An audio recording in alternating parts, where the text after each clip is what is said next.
என்ன விஜய் தளபதி விஜய் இல்லனா விஜய் தளபதி இப்படி சொந்தம் கொண்டாடுற கோடிக்கணக்கானவங்களோட அந்த அன்பு மாசியும் நம்மளோட இருக்கும்போது, இவங்க எல்லாருமே நம்மளோட நிற்கும் போது எதுக்குங்க இந்த பாசிச பாஜகவோட நேரடி கூட்டணியோ இல்ல மறைமுக கூட்டணியோ உறவு வச்சுக்க?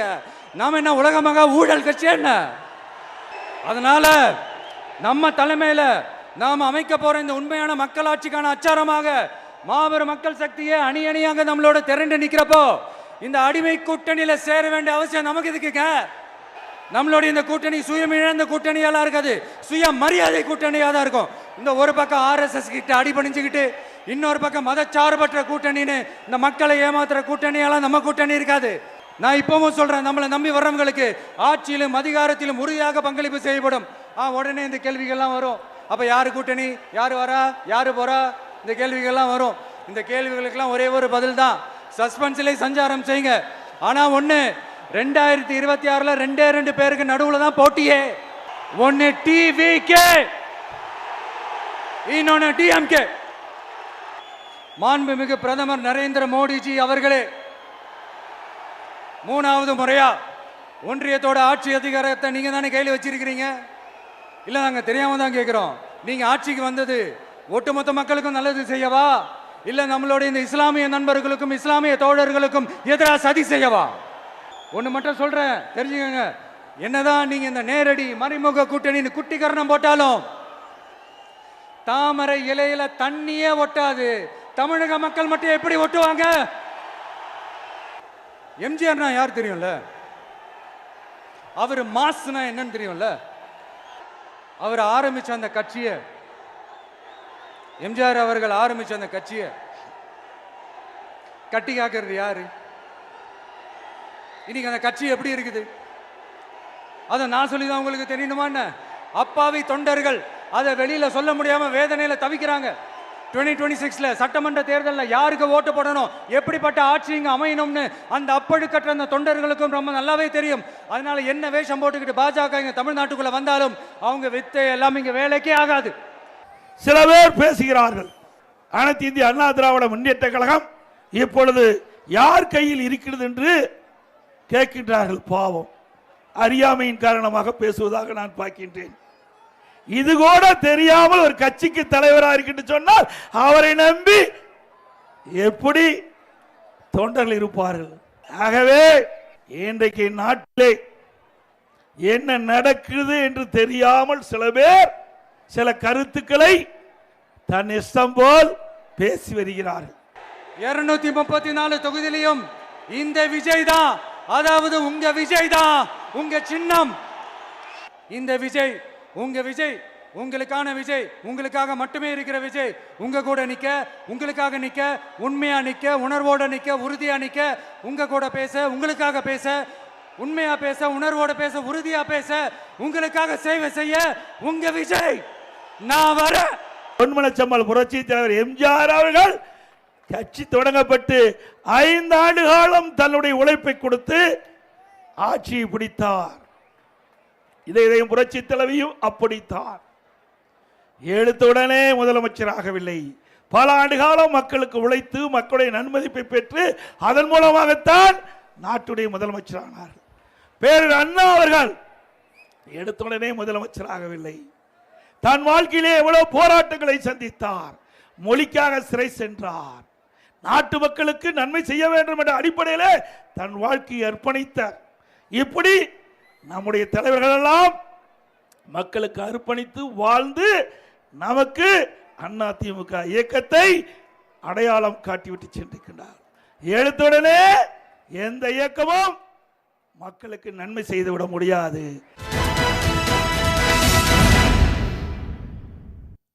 வணக்கம், இது கேள்வி களம். மதுரையில் நடந்த தாவேகாவின் 2வது மாநில மாநாட்டில் அதன் தலைவர் திரு விஜய் பேசிய பேச்சு, அவருடைய கூட்டணி குறித்த நிலைப்பாடு, அரசியல் நிலைப்பாடு இன்றைய விவாத பொருள். ஏற்கனவே அவர் திமுக அரசையும் பாஜக அரசையும் கடுமையாக சாடி விமர்சித்து வருகிறார். இப்போது எம்ஜிஆர், விஜயகாந்த் போன்ற ஆளுமைகளினுடைய படங்களை முன்னிறுத்தி அதிமுக தொண்டர்களுடைய ஆதரவை பெற்று அதிமுகவை பலவீனப்படுத்தி திமுகவை வீழ்த்த வேண்டும் என்பது அவருடைய இலக்கா என்கிற கேள்வியை அவருடைய மதுரை பேச்சு வெளிப்படுத்துகிறது. விஜயின் இலக்கு இப்போது யார்? அவருடைய இலக்கால் நெருக்கடிக்கு ஆளாகி இருப்பது முதலமைச்சர் திரு மு.க. ஸ்டாலினா, எதிர்க்கட்சி தலைவர் திரு எடப்பாடி பழனிசாமியா என்று விவாதிக்கிறோம். நம்மோடு இந்த அமர்வில் பத்திரிகையாளர் திரு துக்ளக் ரமேஷ், அரசியல் விமர்சகர் திரு ஜெகதீஸ்வரன், பத்திரிகையாளர் திரு டிவி சோமு, அரசியல் தேர்தல் வியூக வகுப்பாளர் திரு வெங்கட்ரமணி, அரசியல் விமர்சகர் திரு ராமசுப்ரமணியன். வணக்கம். ரமேஷ், உங்க கருத்து என்ன? யாரை டார்கெட் பண்றார் விஜய்? முதலில் இன்றைய மாநாடு, அதற்கு திரண்ட கூட்டம் என்பது பிரமிப்பை ஏற்படுத்தி இருக்கிறது என்பதை நான் முதலில் தெரிவிக்க விரும்புகிறேன். பிரமிப்பான கூட்டம். ஆமாம், நிச்சயமாக.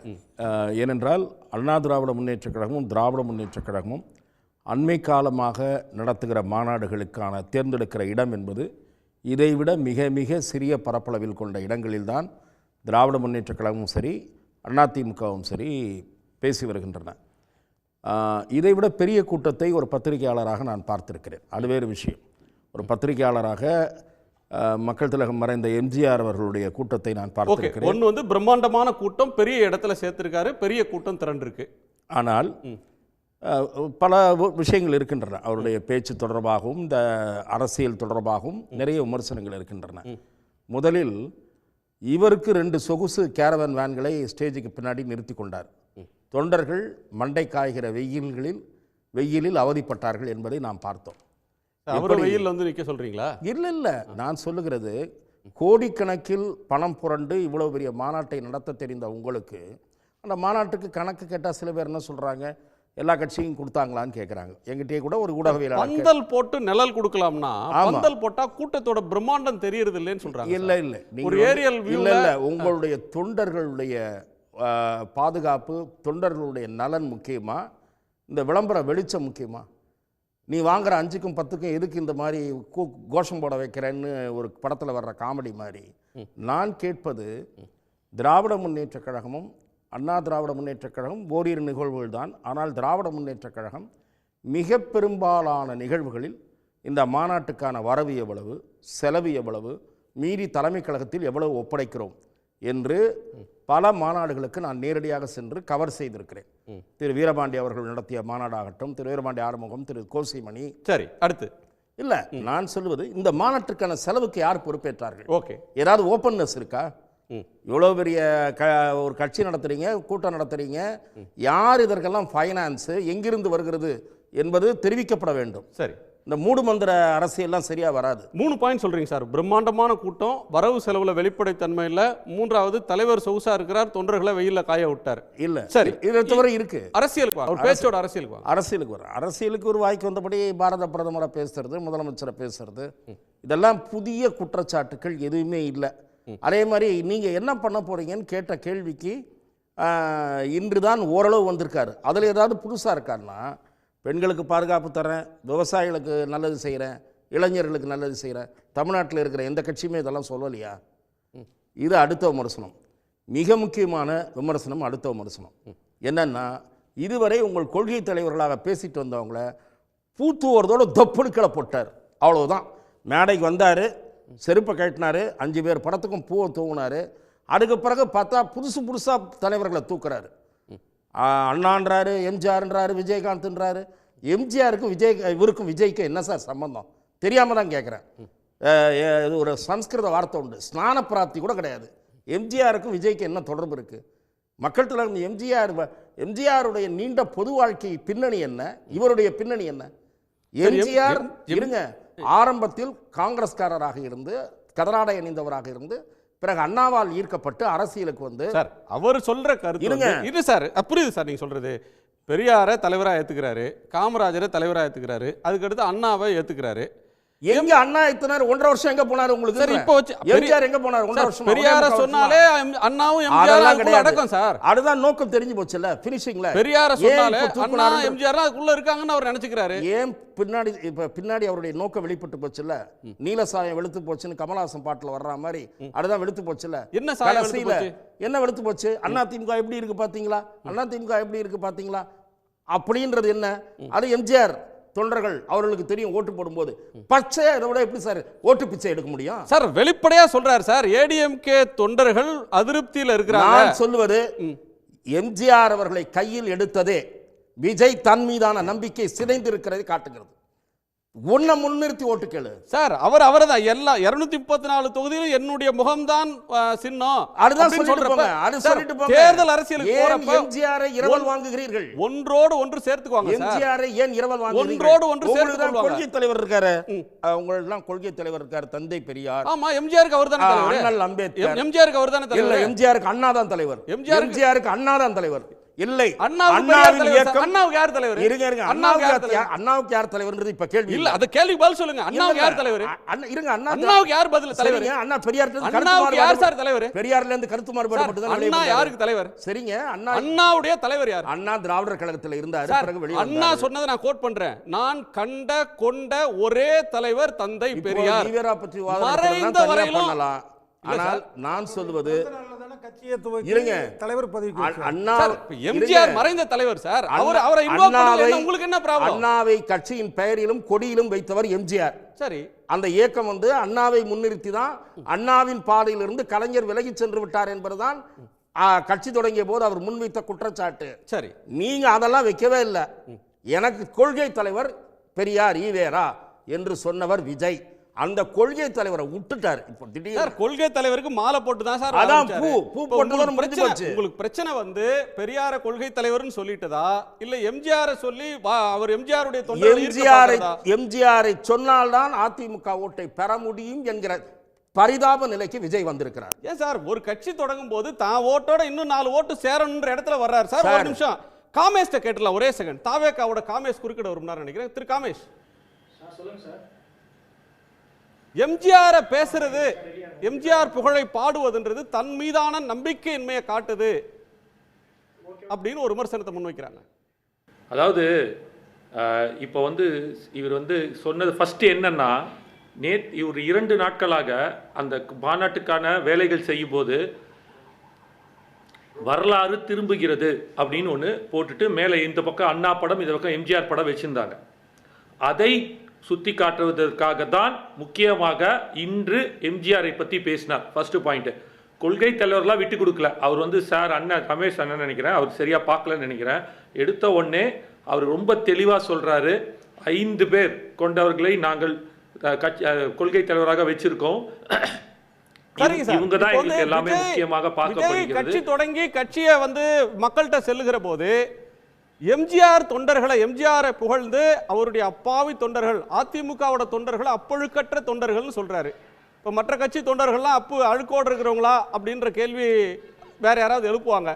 அதிமுக வேற ஒரு கட்சியாக இருக்கும்போது அந்த கட்சி தலைமையை விமர்சிச்சுட்டு அதிமுகவுடைய அப்பழுக்கற்ற தொண்டர்கள் என்னை ஆதரிப்பாங்க அப்படின்னு சொல்றது எந்த வகையில நியாயம்னு கேட்கிறாரு.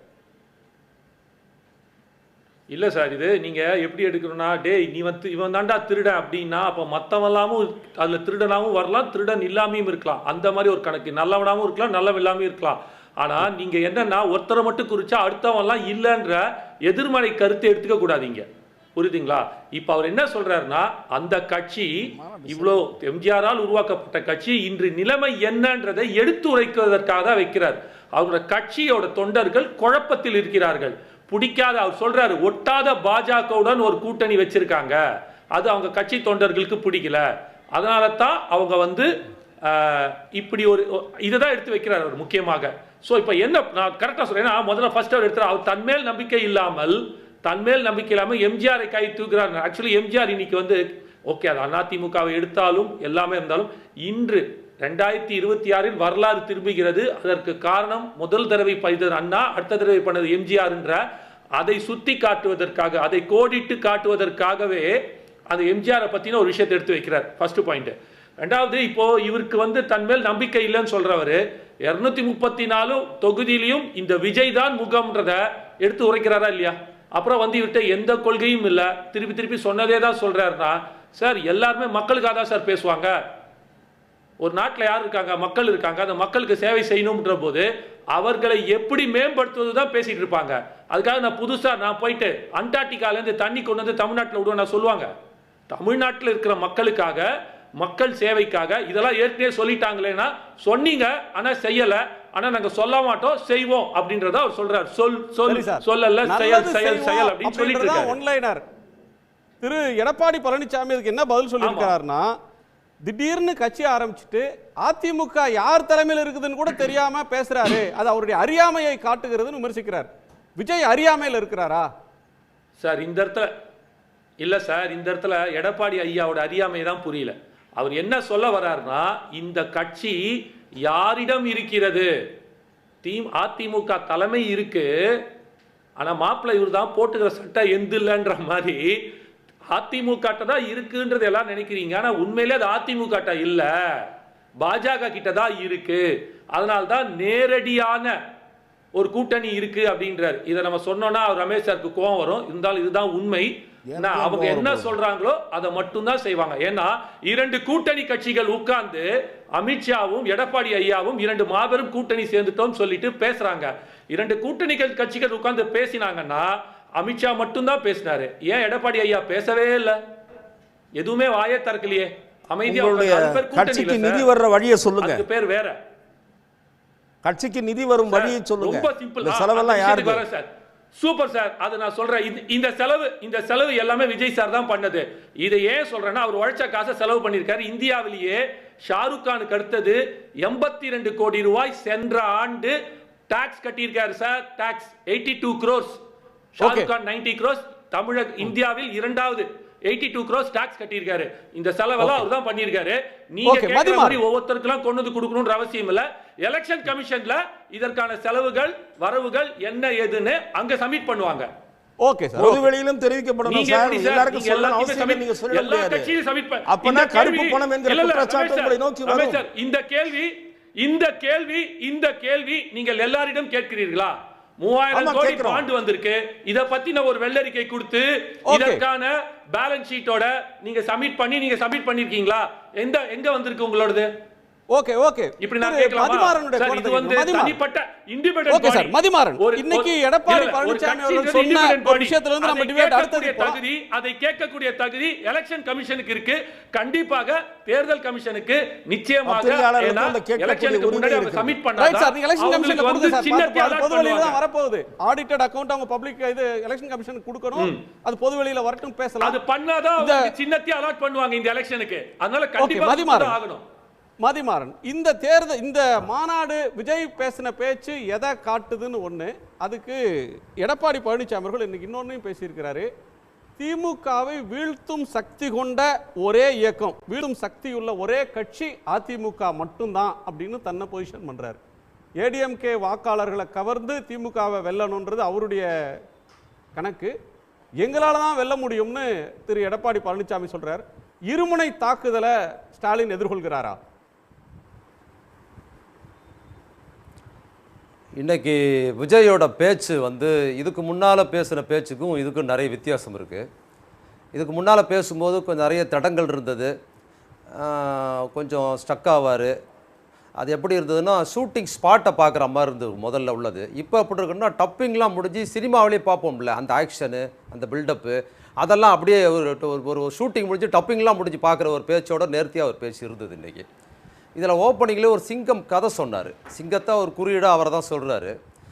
அவரை சொல்கிறாருன்னா அவர் ஆண் சிங்கமாக தான் தன்னை சொல்கிறாரு. இதில் வேடிக்கை என்னென்னா, இந்த ஆண் சிங்கம்ங்கிறது ரொம்ப சோம்பேறி, அது வேட்டையாடாது. அது சும்மாவே வீட்டிலேயே இருக்கும், வெளியே வராது. அந்த ஆண் சிங்கம் எப்போ வெளியே வரும்னா பெண் சிங்கம் தான் வேட்டையாடும். பெண் சிங்கம் வேட்டையாடி கொண்டு வந்த உணவை தான் ஆண் சிங்கம் சாப்பிடுமே தவிர அது என்ன பண்ணுது, அது வேட்டையாடுற தன்மை கிடையாது.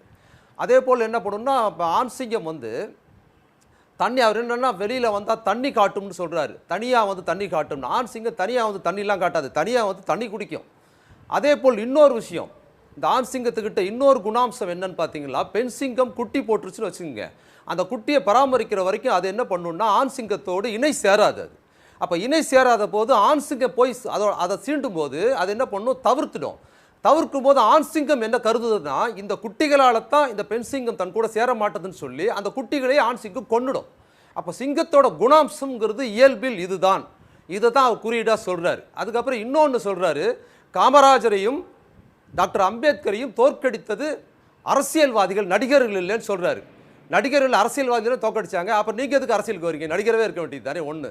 இன்னொன்று, காமராஜர் அப்புறம் நல்லக்கண்ணு டாக்டர் அம்பேத்கர் இவங்களெல்லாம் வரிசைப்படுத்தி நடிகர் தோற்கடிக்கலன்னு சொல்கிற அவர் இன்னொரு புறத்தில் என்ன சொல்கிறாருன்னா, அரசியலுக்கு வந்து இவங்களை தோற்கடிப்பேன், அரசியல்வாதிகள் இவங்களை தோற்கடிச்சாங்க, நடிகர் இவங்களை தோற்கடிக்கிறாங்க இல்லைன்னு சொல்கிறாரு.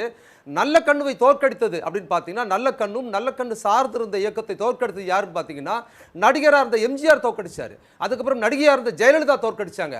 அப்புறம் இன்னொரு பக்கத்தில் அண்ணாவை புகழ்ந்து பேசுகிறாரு. அண்ணாவை புகழ்ந்து பேசிட்டு இன்னொரு பக்கத்தில் அண்ணாவை தோற்கடித்தது யாருன்னா, அண்ணா தலைமையில் காமராஜரை தோற்கடித்தது யாருன்னா அண்ணா தலைமையிலான திமுக தான் தோற்கடிச்சது. அப்போ காமராஜர் தோற்றது அண்ணா தலைமையிலான திமுக கிட்ட தான் தோற்றுதுன்னா, அண்ணாவை அந்த பக்கம் பாராட்டிட்டு காமராஜரை தோற்கடிச்சது அரசியல்வாதி அண்ணா தான், அண்ணாவை மோசமான நிலையில் பார்க்குற ஒரு கண்ணோட்டமும் அறியாமையும் அதில் இருக்குது. அதோட இன்னொரு விஷயம் சொல்லணும், இதுல அம்பேத்கர் பேச்சுல வந்து சில ஏரியா டிஃபென்சிவா இருக்கு. இல்ல இது சொல்லி ஒரே ஒரு பேச்சுல சில ஏரியா வந்து சினிமாக்காரங்க அரசியலுக்கு வரக்கூடாதோ, சினிமாக்காரங்க வந்து சாதிக்க முடியுமா, சினிமாக்காரங்க நல்லது செய்வாங்களா, சினிமாக்காரங்களுக்கு அரசியல் தெரியுமா, உங்களுக்கு அறிவு இருக்கா அப்படின்றதுக்கு வந்து ஆமா சினிமாக்காரங்களுக்கு அறிவு இருக்கு அப்படின்னு சொல்றது மாதிரியான பல விஷயங்கள் ஒரு டிஃபென்ஸ் மோட்ல விளக்கம் தரக்கூடிய தன்மையில தான் இருந்தது. நம்ம அது ஒரு பார்ட். அதை தாண்டி இல்ல அதுதான் பல யதார்த்தம் தேர்தல் அரசியல்ல இல்ல அவர் என்னவாக அவருடைய வியூகம் இருக்கு, அவர் சொல்ற வியூகத்தை மாத்துறாரா, அதான் அது அவரோட பங்களிப்பு சொல்றேன். அதே போல் அம்பேத்கரையும் டாக்டர் அம்பேத்கரையும் காமராஜரும் அவங்க ரெண்டு பேரும் வந்து நடிகர்கள் இல்லை அரசியல்வாதிகள் தான் தெரிஞ்சுங்க. இந்த சமூகத்தில் மாற்றத்தை உருவாக்கின தலைவர்கள் வரிசையா வச்சிருக்கிறார்ல, அந்த வரிசையில யாரும் அவர் நடிகர் வரல, நடிகரா அந்த அரசியல்வாதியான சொல்ற பாயிண்ட் அவர் சொல்ற அந்த கோணம் வேற. விஜயகாந்த் படத்தை வரிசையில வைக்கல, நடிகர்கள் கெடுதல் பண்ணுவாங்கன்னு இல்ல, அரசியல்வாதிகளும் கெடுதல் செய்வார்கள். காமராஜர் போன்ற தலைவர்களை தோற்கடித்து அரசியல்வாதிகளும் கெடுதல் செய்வாங்க நாட்டுக்கு அப்படின்னு சொல்ற கட்டத்துக்கு அவர் வராரு. நான் அந்த பார்ட்டியை நான் உங்களை கேட்கல. அதுதான் காமராஜரை இல்ல காமராஜரை தோற்கடித்து அப்படின்னு இருக்குல்ல, அது தோற்கடித்ததுல இவர் கொண்டாடுகிற அண்ணா தான் தோற்கடித்தாரு. அதைத்தான் நான் சொல்றேன். இவர் சொல்ற மாதிரி இன்னைக்கு இருக்கிற திமுக தலைமையோ அல்லது இன்னைக்கு இருக்கிற அண்ணா திமுக தலைமையோ தோற்கடிக்கல. அவர் முன்மாதிரியா சொல்ற அண்ணா தான் தோற்கடித்தாருன்னா அப்ப அண்ணாவை கெட்டவர்னு சொல்றாரு தான் என்னோட கேள்வி. இன்னொரு புறத்தில் நல்ல கண்ணுவை தோற்கடித்ததில் ஜெயலலிதா, அதுக்கு பிற்பாடு நடிகராக இருந்த எம்ஜிஆர் பங்களிப்பு மட்டும் இல்ல, இவர் கொண்டாடுகிற விஜயகாந்தோட பங்களிப்பு அதில் ரொம்ப முக்கியமானது. தேர்தல் அரசியல்ல இதுவரை அரசியல்வாதிகள் செய்யாத மிக மோசமான விஷயத்தெல்லாம் அரசியல்ல எந்த நேரம் எப்போ வேணாலும் கட்சி மாறலாங்கிற முடிவை விஜயகாந்தா செஞ்சாரு. இதுவரைக்கும் அரசியல்வாதிகளுக்கு இல்லாத ஒரு நெட்வொர்க்கை நடிகராக இருந்த அவர் செஞ்சு கொடுத்தாருங்கிறது அவர் முன்மாதிரியா சொல்றாருங்கிறதுல இவர்கிட்ட ஒரு தனிப்பட்ட காழ்ப்புணர்ச்சி இருக்கிறது ஒண்ணு. இன்னொன்னு சொல்றேன், ஏன் விஜய் நல்லா கவனிங்க, விஜய் என்ன பேசினாலும் அவர் எலெக்ஷன்ல பெரிய வெற்றி ஏற்பட முடியாதுங்கிறது நம்மளோட அவருக்கு நல்லா தெரியும். ஆனாலும் ஏன் ரொம்ப அவசரமா வந்து 2026 தேர்தலை டார்கெட் பண்ணி திமுக குறி வச்சு பேசுறாருன்னா அது முக்கியமான ஒரு விஷயம் இருக்கு. நல்லா கவனிச்சிங்கன்னா அவரோட நோக்கம் என்னன்னா, பாஜகவுக்கு எதிராக விழுகிற ஓட்டு அப்படின்னு குறிப்பாக இஸ்லாமியர் ஓட்டு, தலித் மக்கள் ஓட்டு இருக்குல்ல, அந்த ரெண்டு ஓட்டை மடைமாற்றுவதில் அவர் நோக்கம் எப்பவுமே பேசும்போது அது ரொம்ப குறியீடா இருக்குது. அம்பேத்கர் ரொம்ப தீவிரமா முன்மொழிந்த போது இதற்கு முன்னாலும் சரி, அதுக்கப்புறம் இஸ்லாமிய குறியீடாக அவர் திரைப்படங்கள்ல பாத்தீங்கன்னா, திரைப்படம் தான் நமக்கு முன்மாதிரி விஜய் கிட்ட, வேற எதுவும் கிடையாது. அவரை ஏத்துக்கலாமா வேண்டாமாங்கிறதுக்கு ரசிகர்கள் எப்படி திரைப்படத்தை வச்சு பாக்குறாங்களோ அதே திரைப்படத்தை வச்சு தான் பார்க்க முடியும்.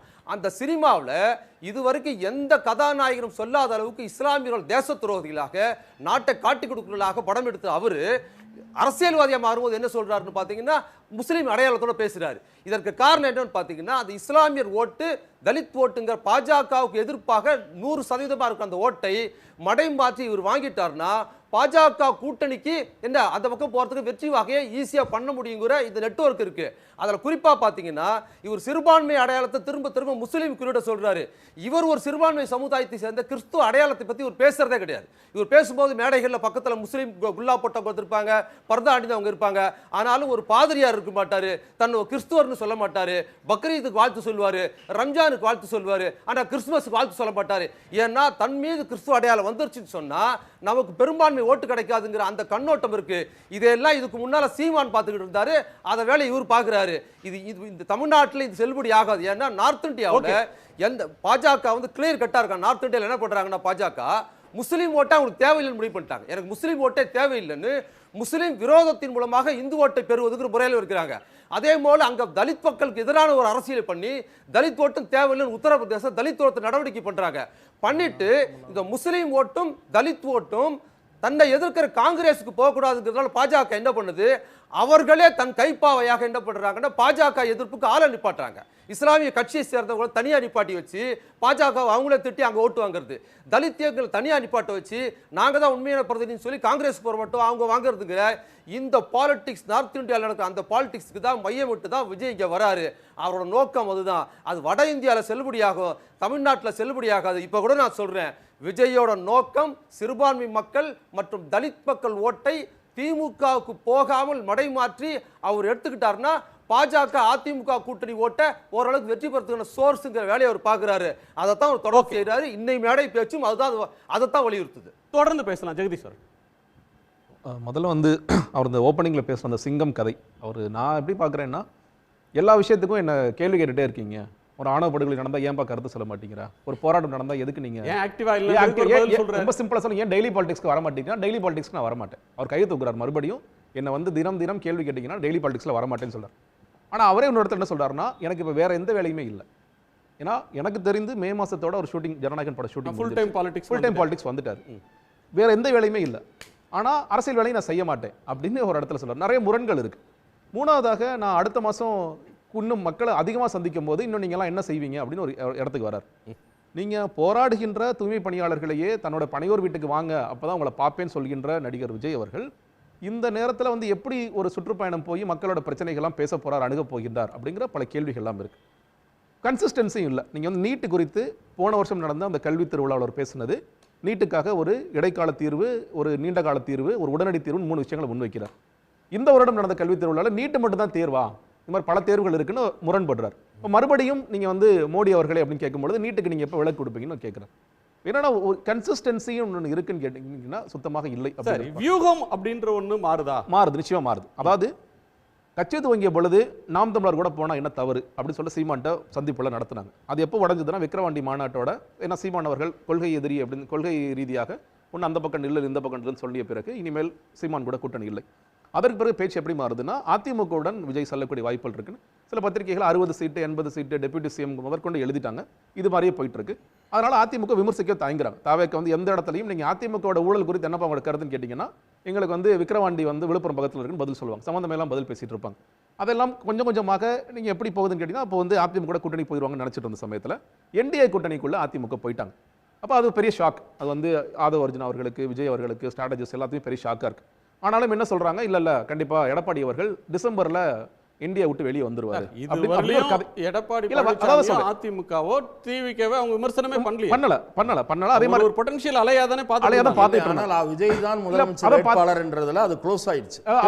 விஜய் தான் முதலமைச்சர் வேட்பாளர், தாவேகா தலைமையில் தான் கூட்டணின்னு தாவேகாவுடைய ட்விட்டர் பக்கத்திலையும் அதுபோல அதனுடைய முக்கியமான நிர்வாகிகளாக இருப்பவர்களும் மிக தெளிவாக அதை வெளிப்படுத்தி அதுதான் அது வந்து அது க்ளோஸ் ஆயிடுச்சு தான். பட் ஆனால் ஸ்டில் டிசம்பர்ல இது நடக்கும்னு ஒரு பார்வை வச்சுட்டு இருந்தாங்க. எடப்பாடி அவர்கள் போகின்ற சுற்றுப்பயணங்கள்ல அவர் நயினார் நாகேந்திரனை கூட்டிகிட்டே போறாரு, அவர் வீட்டுக்கு போறாரு. அப்போ என்டிஏல இருந்து எடப்பாடி அவர்கள் வரக்கூடிய வாய்ப்புகள் இல்லை அப்படின்னு உணர்ந்த பிறகு இனிமேல் நம்ம ஒன்று தனிச்சு தான் போகணும். அவர் சொல்றாரு கூட்டணி ஏடிஎம்கே வெயிட் பண்ணுச்சு நிச்சயமா வெயிட் பண்ணுச்சு. கண்டிப்பாக எடப்பாடி அவர் சொல்றாரு ஏடிஎம்கே தான் வெயிட் பண்ணது, நான் சொன்னது தாவேகா தான் பிரேக் பண்ணுச்சுங்கறாரு அவர். இல்ல தாவேகா பிரேக் பண்ணுச்சு நான் சொல்லல. தாவேகா முதலமைச்சர் என்று ஆன பிறகு அந்த ஆப்ஷன் க்ளோஸ் ஆகிவிட்டதை உணர வேண்டிய நிலைக்கு ஏடிஎம்கே ஓட கூட்டணி போனா நீ ஏடிஎம்கே தலைமை முதலமைச்சர் வேட்பாளராக ஏத்துக்கிட்டா தானே கூட்டணின்ற ஒண்ணுக்கே போக முடியும். ஆனா நீங்க இப்படி பேசினாலும் மறைமுகமாக என்னன்னா சரி இப்படி இருந்தாலும் எடப்பாடிக்கு சபார்டினேட்டா போலாம் அப்படின்னு பார்வை இருந்தது.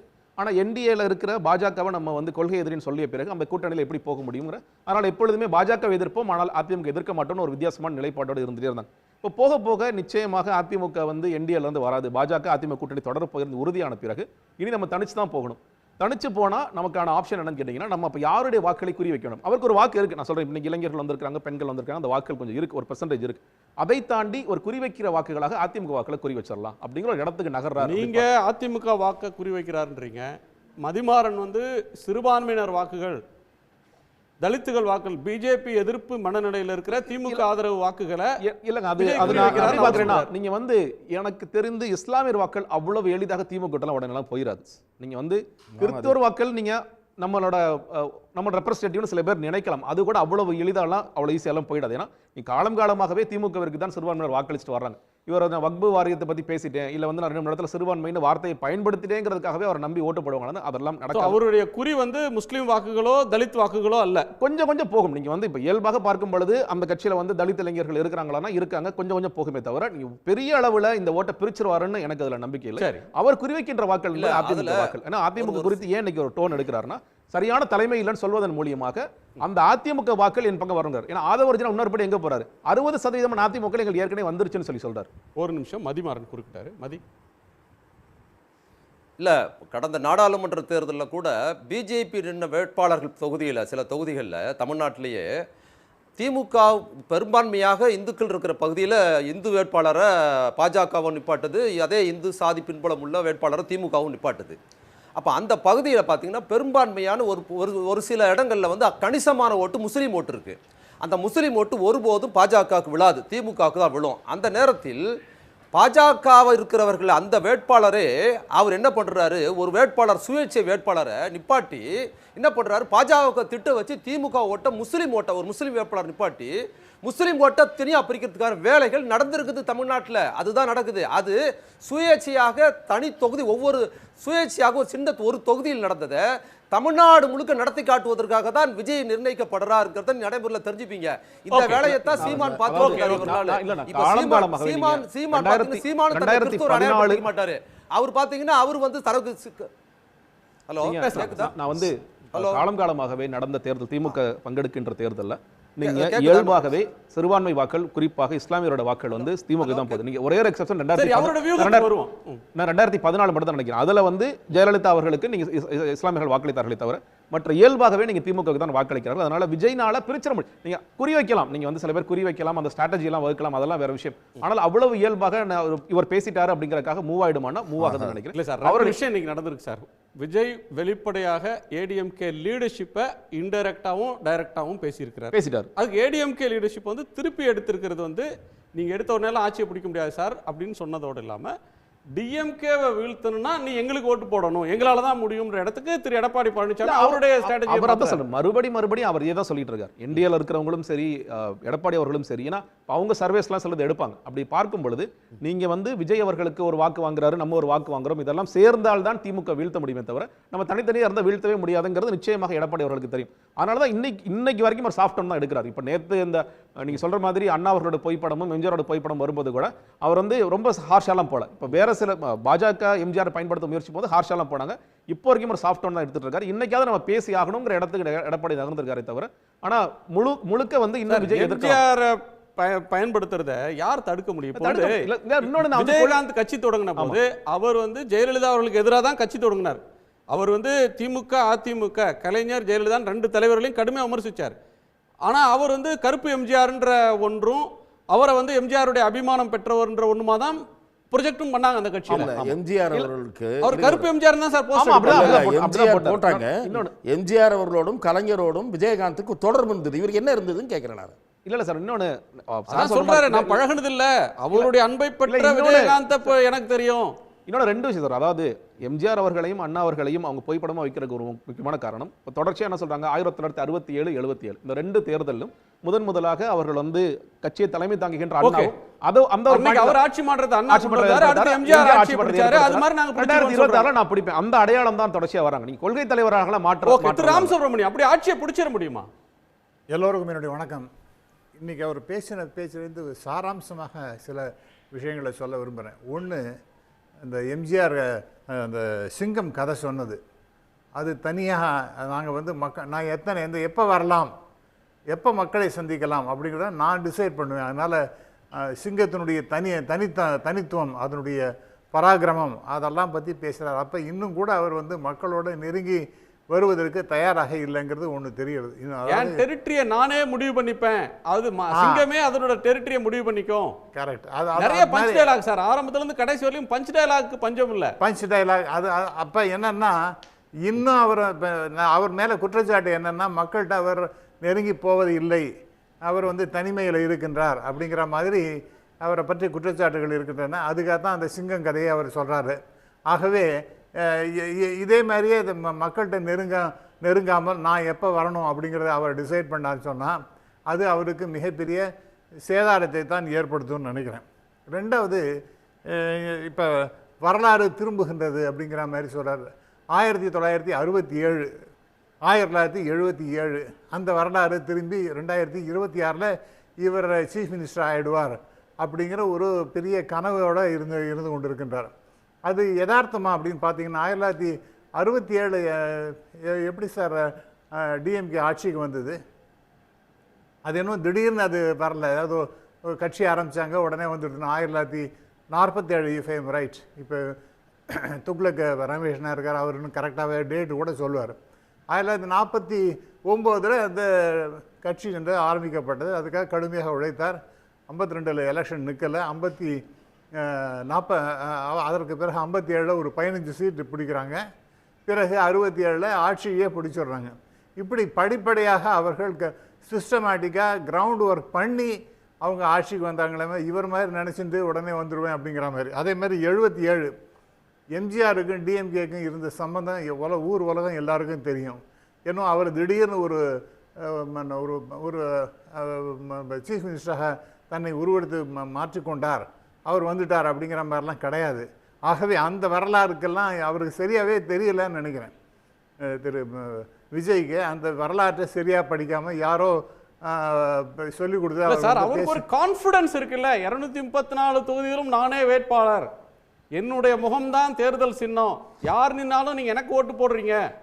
அவருக்கு இருக்கிற ஸ்டார்டாம் இருக்குல்ல, ஒரு கதாநாயக நட்சத்திர அந்தஸ்து, அதுதான் அந்த கட்சியோட யூஎஸ்பி. அதைத்தான் அவர் அதிகமா நம்புறாரு அப்படின்னு புரிஞ்சுக்கலாமா?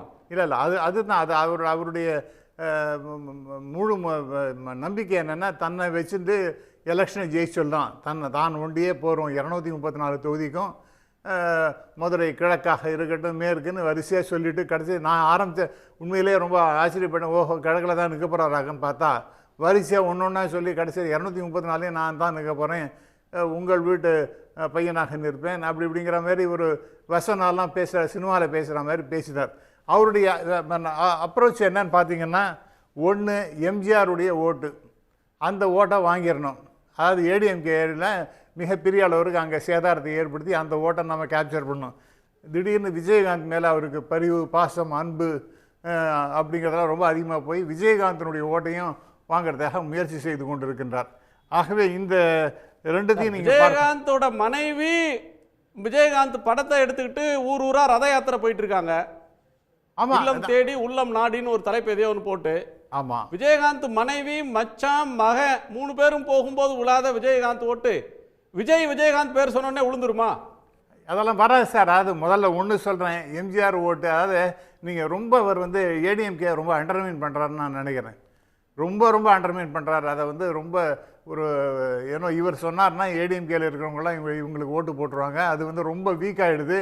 இபிஎஸ் ஒரு இது ஒரு தலைவராகவே அவர் கருதலை. அது ஏடிஎம்கே லீடர்ஷிப். அவர் என்ன சொல்றாரு, ஏடிஎம்கேவை உயர்த்தி எம்ஜிஆரை புகழ்ந்து திமுகவை விமர்சனம் பண்ணி ஏடிஎம்கே பிஜேபியோட கூட்டு சேர்ந்ததை விரும்பாத அந்த அடிமட்ட தொண்டர்கள், அதிமுக அபிமானிகள், அவங்க ஓட்டை வாங்கிடலாம் அப்படின்னு அவர் நினைக்கலாமே. அதைத்தான் இந்த மாதிரியும் நினைக்கிறாரு. அடுத்தது மதிமாறன் சொன்னது போல் இந்த இஸ்லாமியர்கள் ஓட்டையும் நம்ம கேப்சர் பண்ணிடலாம் அப்படிங்கிற மாதிரிலாம் இந்த மாதிரி சிலதெல்லாம் பேசுகிறத வச்சுருந்து பல பேரை நம்ம கேப்சர் பண்ணுறது இதெல்லாம் வழியாக இருக்கும். எம்ஜிஆருடைய ரசிகர்கள், அந்த கட்சி ஏடிஎம்கேல இருக்கிறவர்கள், அவங்களெல்லாம் நம்ம கேப்சர் பண்ணிடலாம். அதேமாதிரி விஜயகாந்தனுடைய சப்போர்ட் பேஸ், அதுவும் மதுரையை பற்றி அவர் ரொம்ப பெருமையாக பேசும்பொழுது விஜயகாந்தை பற்றி பேசுகின்றார். ஆகவே இந்த ஆங்கிள்ஸ் எல்லாம் பார்க்கும்பொழுது வரலாறு திரும்புகின்றது என்றால் 67 அது சத்தியமாக அந்த வரலாறு அவருக்கு சரியாக தெரியுதுன்னு அதே போல் 77 வரலாறும் எல்லாருக்கும் தெரிஞ்சது. அந்த வரலாறாவது அவர் நிறையாக படித்திருக்க வேண்டும். அதையும் அவருக்கு சரியாக புரியலை. இதெல்லாம் பார்க்கும்பொழுது அடுத்து மூன்றாவதாக பிஜேபியை தாமரையில் தண்ணி கூட ஓட்டாது. அது போல் தமிழ்நாட்டில் அது இருக்கலாம். ஐ மீன் பெரிய அளவிற்கு பிஜேபிக்கு இங்கே செல்வாக்குங்கிறது கிடையாது. அப்புறம் நிறைய விஷயங்களை சொல்கிறார். சமூக ரீதியாக பெண்களுக்கு பாதுகாப்பு, விவசாயிகளுக்கு பாதுகாப்பு. சார் நாங்கள் வந்து நல்லது பண்ணுவோன்றது தான் சார் ஒன்லைன். அதுக்கு மேலே அதை விரிவாக பேசுறதுக்கு நுட்பமாக ஆராயறதுக்கு ஒன்றும் இல்லை. அவர் அவ்வளோலாம் ஸ்பேஸ் கொடுக்கல. நல்லது செய்வோம், நம்புங்க, இன்னும் உண்மையா இருப்போம், நேர்மையா இருப்போம்ன்றது தான் அவர் சொல்ற ஒன்லைன். இல்ல மிஸ்டர் அந்த பஞ்ச் டயலாக் நம்ம பேசுவோம். டிவிஎஸ் உங்க இல்ல ஒரே ஒரு செகண்ட் தானே. எதுக்காக சொல்ல வந்தேன்னா, இந்த மாதிரி விஷயம்லாம் எந்த மற்ற கட்சி யாருமே பேசலையா? இவர் தான் பேசுறாரா? இவருக்கு தெரிஞ்சு மற்ற கட்சிகள் ஏராளமாக டிஎம்கே செய்து கொண்டு பேசினா ஜனங்க நம்ப மாட்டாங்க சார். விஜய் அவரோட ஃபேஸை காட்டி பேசினா மக்கள் நம்பிடுவாங்கன்னு அவர் நம்புறாரு. அதுதான் தவறுங்கிறீங்க. இப்ப டிஎம்கே பொறுத்த வரைக்கும் அவங்க நிறைய சமூக பாதுகாப்பு செயல்பாடுகளை செய்து கொண்டிருக்கின்றார்கள். அதெல்லாம் மக்கள்லாம் விட்டுருவாங்களா? 50 அதுக்கு முன்னாடி இவர் பேசுறதுக்கு முன்னாடி ஒரு தலைவர் பேசுறார், 50 பைசா தானே ஒரு நாளைக்கு, அதெல்லாம் விட்டு கொடுத்துருங்கன்னு. 1000 ரூபாங்கிறது எவ்வளவு பெரிய சமாச்சாரம் சாதாரண ஏழை பாடைகளுக்கெல்லாம். முதல்ல ஒரு விஷயம் என்னன்னா, இதெல்லாம் எடுத்துக்க மாட்டாங்க. இந்த மாதிரி விஷயங்களை பேசுறதே ஒரு சிறுபிள்ளைத்தனமான ஒரு விஷயம். படக்கதை படிக்கிறது, இப்போ வந்து காமிக்ஸ் படிக்கிற மாதிரி டிவியில் வந்து பார்க்குறாங்கல்ல காமிக்ஸ் மாதிரி.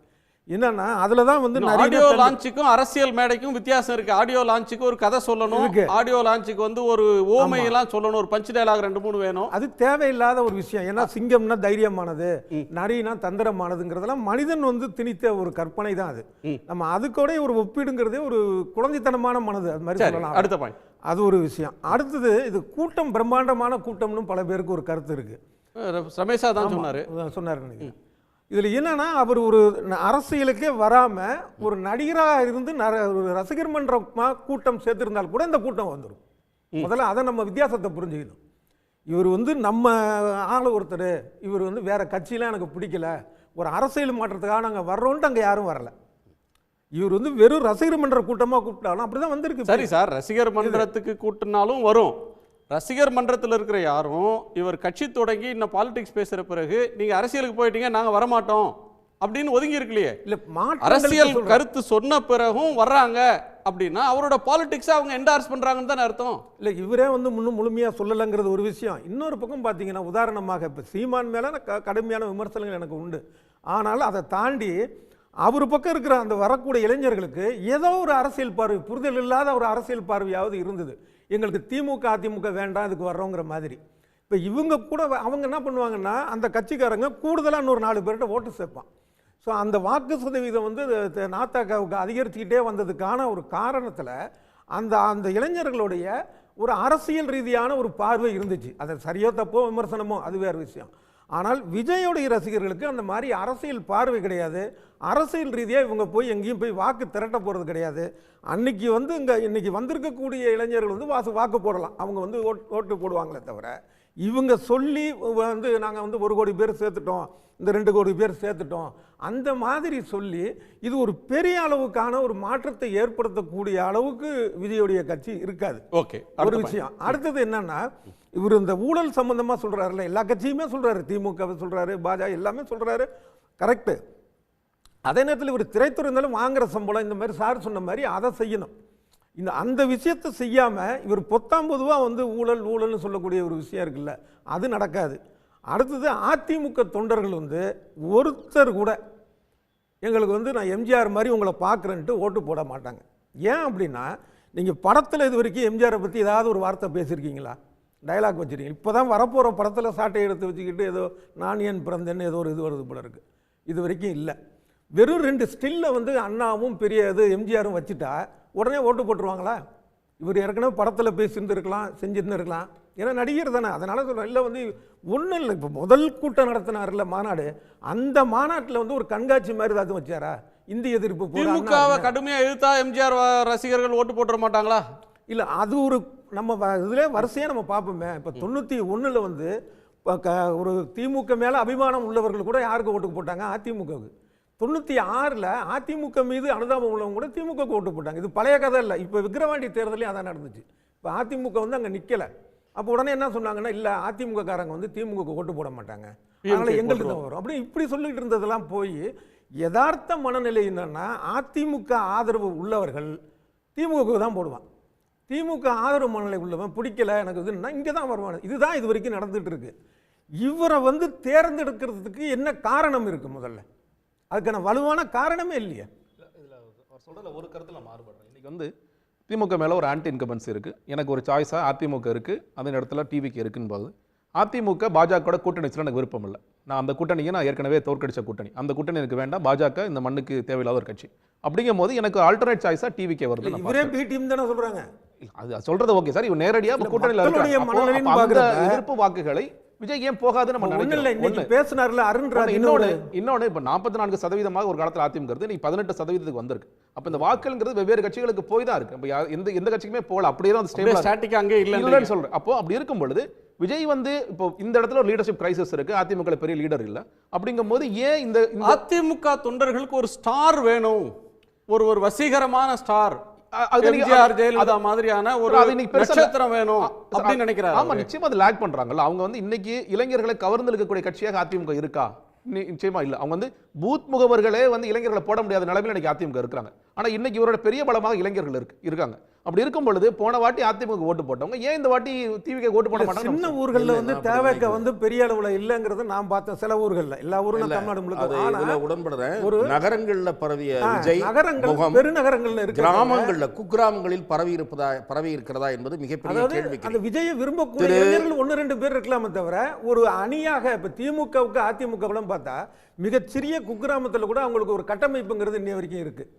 அந்த மாதிரியான ஒரு கட்டமைப்பு இப்போ அது மாதிரி பாமக விசிகவுக்கு வடமாநிலத்தில் இருக்கிற மாதிரி இப்போ இவங்களுக்கு வந்து கிராமங்களில் கிடையாது. ஒன்று. இன்னொரு விஷயம், இப்போ வந்து இந்த திராவிட கட்சி மோசம்னு யாருடைய பேச்சாக இருக்கும்? திராவிட கட்சிங்கிற வார்த்தை. அடுத்தது பிளவுவாத கட்சி, பிளவுவாதங்கிறது அடிக்கடி யார் யூஸ் பண்ணுவா? இது வந்து என்னன்னா பாஜகவுடைய வார்த்தைகள். இது இந்த ரெண்டு இது. இன்னைக்கு அந்த விஜய் இருக்கிற மேடையில் பேசக்கூடிய அருண்ராஜ் ஐஆர்எஸ் இது பண்ணிட்டு வந்தார்ல, அவர் இந்த வார்த்தையில அடிக்கடி பாஜகவை நோக்கி பிளவுவாதம்னு பேசுறது வந்து கம்யூனிஸ்டுகள் பேசுவாங்க. பிளவுவாத அரசியலை செய்யறாங்கன்றது கம்யூனிஸ்டுகளோட வார்த்தை. தொடர்ந்து பேசலாம். நம்ம நாதன் சாரோட கொண்டு கேட்கிறோம். திரு நாதன், அதாவது விஜயனுடைய இந்த 2வது மாநாடை பொறுத்த வரைக்கும் திமுகவை அதிகம் யார் திட்டக்கூடியவர்கள், யார் அடுத்த ஆட்சியை பிடிக்க முடியும், பிடிக்கணும்னா திமுகவை யார் அதிகம் வந்து எதிர்க்கணும் அப்படின்ற ரேஸில் வந்து இன்றைக்கி விஜய் வந்து தன்னை வந்து பொசிஷன் பண்ணிக்கிட்டதா வந்து காமிச்சிருக்கிறாரு. இது வந்து என்டிஏ கூட்டணி பாஜக ஏடிஎம்கே கூட்டணிக்கும் சரி, இல்லை நாம் தமிழர் சீமான் போன்றவர்களுக்கும் சரி, அவர்களுக்கு மிகப்பெரிய ஒரு சோகத்தை வந்து ஏற்படுத்தி இருக்குது. ஏன்னா இன்றைக்கி தமிழ்நாடு 2026 சட்டமன்ற தேர்தலே ஆளுங்கட்சியை எதிர்த்து யார் அதிகம் பிரச்சாரம் செய்வது என்பதை நோக்கித்தான் நகர்ந்து கொண்டிருக்கிறது. அதில் வந்து விஜய் வந்து வர வர அதை தீவிரமாக பேசுவது என்பது வந்து அவர்கள் மத்தியில் ஒரு அதிருப்தியையும் ஒரு சோகத்தையும் ஒரு கவலையும் வந்து கண்டிப்பாக ஏற்படுத்தும். திமுகவினுடைய எதிர்ப்பு வாக்குகளை யார் பிரித்து கொள்வது அப்படின்றதில் இவங்களுக்குள்ள ஒரு பெரிய போட்டி சண்டை என்பது வந்து நடக்கும். அதனால தான் இது நாள் வரை வந்து விஜயை வந்து விமர்சிக்காத எடப்பாடி எல்லாம் இப்போ வந்து விமர்சிக்க ஆரம்பிச்சிருக்கிறாரு. இனி பிஜேபி காரங்களும் வந்து பேசுவாங்க. இல்லை பிஜேபி என்டிஏ கூட்டணியை மறைமுகமாக ஆதரிக்கின்ற பத்திரிகையாளர்கள், அரசியல் விமர்சகர்கள் கூட விஜயை வந்து எதிர்த்து பேசுவது என்பது இன்னைக்கு வருங்காலத்தில் வந்து அதிகரிக்கும். ஏன்னா அவர் வந்து வாக்குகளை வந்து பிளவுபடுத்துகிறார். இது ஒரு விஷயம். ஆனால் விஜய் அப்படி திமுக எதிர்ப்பு வாக்குகளை முழுவதுமாக கைப்பற்றி விடுவாரா, அதிமுகவோட போட்டி போடுவாரா அப்படின்னா அது ஒரு கேள்விக்குறி தான். நீங்கள் மாநாடுன்னு சொல்கிறாங்களே தவிர 1.5 மணி நேரத்தில் மாநாடு முடிஞ்சிருச்சு. வழக்கமாக ஒரு மாநாடுனா கருத்தரங்கம் இருக்கும், கவியரங்கம் இருக்கும், அறிஞர்கள், சிந்தனையாளர்கள், எழுத்தாளர்கள், இலக்கியவாதிகள், கலை நிகழ்ச்சிகள், இப்படி வந்து மாநாடு நடக்கும். இது 1.5 மணி நேரத்தில் நடந்த மாநாடு. இந்த மாநாட்டில் வந்து முதலீடு வந்து விஜயோட இமேஜ் தான் முதலீடு. அதுதான் அவர்களுடைய பலம், அதுவே அவர்களுடைய பலவீனம். 2வது வந்து 67, 77 இவங்க ஒப்பிடுறது எப்படி இருக்குன்னா, அண்ணாவோ திமுக காலத்துல வந்து மணிக்கணக்கில் நாடகத்தை பார்த்த காலம் சார். இப்போ வந்து சினிமா கூட இல்ல, ரீல்ஸ், ஷார்ட்ஸ், 1 நிமிஷத்துக்குள்ள சொல்லு, எவ்வளவு முக்கியமான விஷயம்னாலும் சரி 1.5 நிமிஷத்துக்குள்ள சொல்லுன்னு சொல்ற காலம் சார். அதனால மாநாட்டை ரொம்ப சுருக்கமா, ரத்தன சுருக்கமா நடத்திட்டாங்க, பேசிட்டாங்கன்னு பார்க்க முடியாதா? அதுல என்ன பிரச்சனை அப்படின்னு சொன்னா, நீங்க இப்படி ரீல்ஸ் போடுறதுனால மூலமாக நீங்க என்ன செய்ய முடியும் அப்படின்னு சொன்னா, ஒரு சினிமாவில் வந்து ஒரு நட்சத்திர நடிகர் நடிக்கும்போது வந்து அவர் என்ட்ரி காட்சி வந்து வரும். காரில் விட்டு இறங்குவார், ஷூ தெரியும், பக்கத்தில் சாக்கு மூட்டையில் வந்து தோட்டாக்கள் இருக்கும், அதை எடுத்து எரிவார், வில்லன்கள்லாம் விழுந்துருவாங்க. இப்படி தான் வந்து இந்த மாஸ் என்ட்ரி நடக்கும். இந்த மாநாடு அந்த தன்மையில் நடந்திருக்குது அப்படின்றத தான் நான் வந்து குறிப்பாக சொல்ல விரும்புகிறேன். ஏன் அப்படின்னு சொன்னால், திமுகவோ மற்ற கட்சிகளோ கம்யூனிஸ்ட் கட்சியோ இல்லை பிஜேபி ஆர்எஸ்எஸோ கீழே இருந்து மக்கள் மத்தியில் ஒரு சித்தாந்தத்தை சொல்லி வந்து கட்டியமைத்து மேலே எழுந்து வருது. இது விஜயோட கட்சி என்பது வந்து மேலிருந்து விஜய் இமேஜ் அப்படின்னு ஒரு பிராண்டை வந்து கீழே வந்து இறக்குறாங்க. அது எந்த அளவுக்கு வெற்றிகரமாக இருக்கும் அப்படின்றது வந்து கேள்விக்குறி. நீங்கள் வெறும் ஒரு மாநாட்டிலையோ அல்ல ஒரு ஷார்ட்ஸையோ ரீல்ஸையோ மட்டும் பார்த்து விட்டு மக்கள் ஓட்டு போடுவார்களா அப்படின்றது ஒரு கேள்விக்குறி. ஏன் அப்படின்னு சொன்னால், இன்றைக்கி சோஷியல் மீடியா இன்ஃப்ளூயன்சஸாக இருக்கிறவங்கெல்லாம் நம்ம பல பேர் நமக்கே தெரியாது, எல்லோரும் மில்லியன் கணக்கான ஃபாலோவர்ஸ் வந்து வச்சுருக்கிறாங்க. அதே போல் இவர் வந்து இப்போ இந்த மாநாடே எடுத்துங்களேன், அந்த ரேம்ப் வாக் நடக்கும்போது தொண்டர்கள் போகக்கூடாதுன்னு சொல்லி அந்த கம்பியில் வந்து கிரீஸ் தடை வச்சுருக்கிறாங்க. இதில் வந்து கிரீஸ் தடவுனவங்களுக்கும் அதில் சறுக்கி விழுந்தாங்கன்னா எலும்பு முறிஞ்சு போருமேன்ற கவலை இல்லை, ஏறுகின்ற ரசிகர்களுக்கும் கவலை இல்லை. அப்படி பரஸ்பரம் வந்து விஜயை பார்த்து ஒரு உற்சாகமடைவது அப்படின்றது மட்டும்தான் இந்த மாநாட்டுடைய செய்தியாக இருக்குது. இவர் இப்படி 1.5 மணி நேரம் மாநாடு 5 நிமிஷம் ஆர்ப்பாட்டத்தில் பேசுகிறது இப்படி நடத்தி கொண்டிருந்தால் அவர் உண்மையிலேயே எடப்பாடி என்டிஏ கூட்டணிக்கு ஒரு பெரிய போட்டியை கொடுப்பாரா, எவ்வளவு வாக்குகளை பிரிப்பார் அப்படின்றது வந்து ஒரு கேள்விக்குறி. இப்போது வரைக்கும் ஒரு ஆக்டிவ் பொலிட்டிஷியனாக அவர் வந்து இன்னும் களத்துக்கு வந்து வரலை. இந்த மாநாடுகள் இந்த மாதிரி சின்ன சின்ன ஈவெண்ட்ஸில் தான் அவர் வந்து பேசுகிறாரு. இது மட்டுமே வைத்து கொண்டால் அவர் பெரிய அளவு வந்து வாக்குகளை வந்து அவர் பிரிக்க முடியாமல் போகலாம். அப்படியே பிரிக்கிறதாக இருந்தாலும் சார் ஆட்சியை பிடிப்பாருன்னு சொல்கிறாரு, ஆட்சியை பிடிப்போம், மாநாட்டுக்கு தலைப்பே வந்து வரலாறு, புது வரலாறு படைப்போன்றது அவங்களுடைய வரலாறு திரும்புன்றது அவங்களுடைய ரொம்ப ஓட்டு பிரிக்கிறவங்கன்னு சுருக்கிட்டீங்களே. அது என்ன சொல்கிறது, அது வந்து நியூட்டனின் ஆப்பிள் இது மாதிரி ரொம்ப ஓவராக போகுது. 234 தொகுதியிலையும் நான் விஜய் தான் போட்டியிடுவேன், விஜய் தான் வாராருன்னு பாட்டு, அப்புறம் வந்து ரசிகர்கள் விஜய்னு பேசினா எந்திரிச்சு உற்சாகம் அடைகிறது, இது வந்து ரொம்ப ஓவர் டோஸாக போனதுனால இதை மட்டுமே வைத்துக்கொண்டு ஒரு அரசியல் கட்சியை வந்து கட்டுவது என்பது வந்து சிரமம். அதுதான் தாவேகாவினுடைய முக்கியமான பிரச்சனை வந்து அதுதான். ஆனால் எதிர்கட்சிகளை பொறுத்த வரைக்கும் பாஜகவோ அல்லது ஏடிஎம்கேவோ அல்லது நாம் தமிழர் சீமானோ இவர்கள் கவலைப்படுகிற விஷயம், நம்ம வந்து இப்போ சீமான்லாம் டெய்லி ஒரு ஊருக்கு போகிறாரு, ப்ரெஸ் மீட்டு கொடுக்குறாரு, எடப்பாடி பஸ் எடுத்துகிட்டு ஊர் ஊராக போய் பிரச்சாரம் பண்ணுறாரு, பிஜேபிலையும் அண்ணாமலையோ நயினாரோ அது மாதிரி பிரச்சாரம் பண்ணுறாங்க. இந்த உழைப்பை எதுவும் செய்யாமல் ஒரு மாநாட்டில் வந்து 40 நிமிஷம் பேசிகிட்டே நம்ம அந்த வாக்குகளை வாங்க முடியும்னு அவர் வந்து ஒரு கால் அப்படி நிரூபித்து விட்டால் அது கண்டிப்பாக அதிமுகவுக்கும் சீமானுக்கும் ஏடிஎம்கேவுக்கும் ஒரு பெரிய பிரச்சனையை கொண்டு வரும். அதுதான் என்னுடைய கருத்து. ஓகே, திரு வெங்கட்ரமணி, உங்கள் டேக்அவே. ஓகே, வணக்கம். இப்போ 2-3 விஷயம் நடக்குதுங்க. 2-3 விஷயம் நான் பார்க்குறேன். ஒன்று வந்து லாஸ்ட்டு 1.5 இயர்ஸ் நிறையா ஸ்டடீஸ் நம்ம பண்ணிகிட்ருக்குறோம். பார்த்தோம்னா விஜயோட ஓட் ஷேர் வந்து ஒரு ஸ்டேஜில் இன்க்ரீஸ் ஆகிட்டே வந்து ஒரு ஸ்டேஜில் ஸ்டாக்னண்ட்டாக நின்றுச்சு. அதுக்கப்புறம் பார்த்தோம்னா கொஞ்சம் இன்க்ரிமெண்டலாக டவுன் ஆக ஆரம்பிச்சிருக்கு. இது ஒரு ஃபேக்ட்.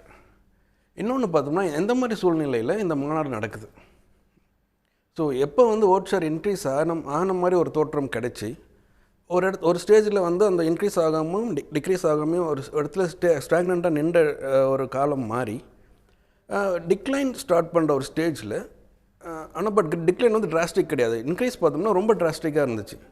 மற்ற புது கட்சிகளுக்கு கிடைக்காத ஒரு இன்க்ரீஸு விஜய் கட்சிக்கு கிடைச்சிது.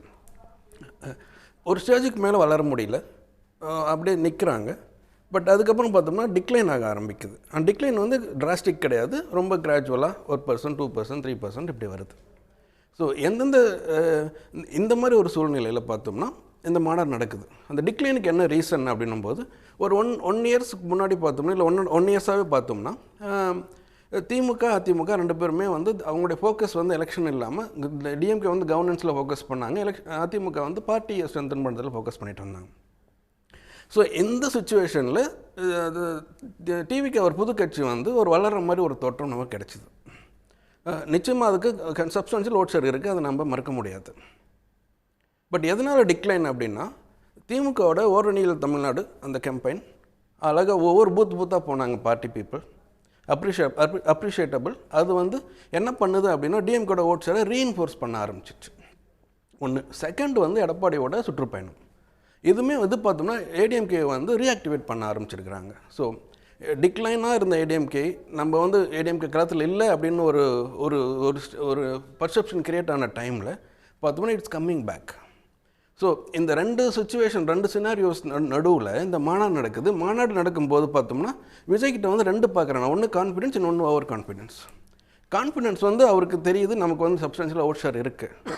ஸோ அந்த அவுட் ஷேரை வந்து என்னால் கன்வெர்ட் பண்ணி ஆட்சிக்கு வர முடியுமா அப்படின்ற ஒரு பாசிட்டிவ் திங்கிங். எதனால் ஓவர் கான்ஃபிடென்ஸ் அப்படின்னா அவருக்கு வந்து அந்த gap between cup and lip இருக்குது. ஸோ அந்த gap between cup and lip வந்து இட்ஸ் அதோட அந்த கேப்போட இது பார்க்குறோம், இன்டென்சிட்டி அதிகமாக இருக்கா கம்மியாக இருக்கான்னு. ஸோ இந்த மாநாட்டு மூலமாக நான் என்ன நினச்சேன் அப்படின்னா அவர் வந்து அந்த கேப் ரெடியூஸ் பண்ணுவார்னு நினச்சேன். பட் ஆக்சுவலி அந்த கேப்பு எப்போ டிவிகேவோட ஸ்ட்ரென்த் டிக்ளைன் ஆகிற டைமில் இந்த மாநாடு நடக்கும்போது அந்த கேப்பை அவர் ரெடியூஸ் பண்ணுறதுக்கு ட்ரை பண்ணாமல் இன்க்ரீஸ் பண்ணியிருக்கிறார். இன்க்ரீஸ் அப்படின்னா ஃபஸ்ட்டு வந்து அவருக்கு இருக்கிற ஓட் ஷேர் அதிகமாக இருந்தாலுமே அந்த ஓட் ஷேரை வச்சுட்டு இண்டிபெண்ட்டாக கவர்மெண்ட் ஃபார்ம் பண்ண முடியாது. First thing. செகண்ட் வந்து அவருக்கு வந்து கூட்டணி தேவைப்படுது. அந்த கூட்டணி தேவைப்படுற இந்த மாதிரி ஒரு சினாரியோவில் யாரையுமே அவர் வந்து சேர்த்துக்கிற எண்ணத்தில் அவர் தான் சொல்கிறாரு, சார் என் கூட வந்தால் நான் கூட்டணி ஆட்சியில் பங்கு தர்றேன், நான் வந்து அதே நிலைப்பாட்டில் தான் இருக்கேன், யாருனாலும் வாங்கன்னு தான் கூப்பிடுறாரு. ஒரு இடைவேளைக்கு பிறகு நம்ம பேசலாம். எம்ஜிஆர் உருவாக்கிய அதிமுக தற்போது எந்த நிலையில் இருக்கிறது என்றும் பாஜகவுடன் அமைத்துள்ள பொருந்தா கூட்டணி அப்படின்னும் திரு விஜய் விமர்சனம் செய்திருப்பது எதை காட்டுகிறது? நேயர்கள் முன்னாடி ஒரு கேள்வியை முன் வச்சிருக்கோம். ஒரு சிறிய இடைவேளைக்கு பிறகு அந்த பதிலையும் ஒரு நிறைவு பார்வையும் நம்ம பார்க்கலாம்.